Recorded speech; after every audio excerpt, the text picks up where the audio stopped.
Para magkaroon ng lasa, kamatis lang ang gagawin na pantimpla para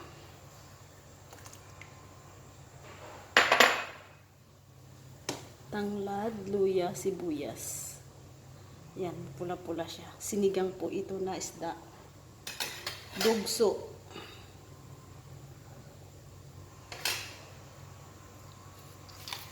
Lagay na natin ang isda. Ulo lang daw. Yan. Of course, ang buntot. Favorite niya yan ang buntot eh.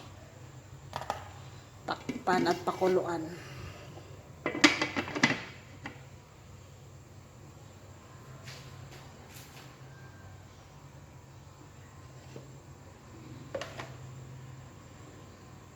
Ayan, talbos ng kamote lang. At itong dahon ng sibuyas. Ayan. Ito yung natitirang isda, laman. Ang gagawin ko dito ay para walang mantika. Parang inihaw siya sa non-stick na frying pan. Pero non-stick siya. Yung parang pang-grill. Yan. Just tingnan na natin. Yan, malapit na. Tanghalian.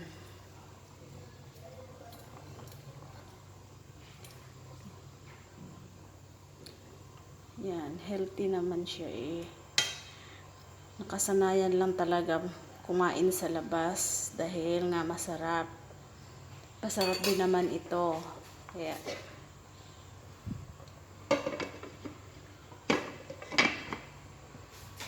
kulo-kuloin pa.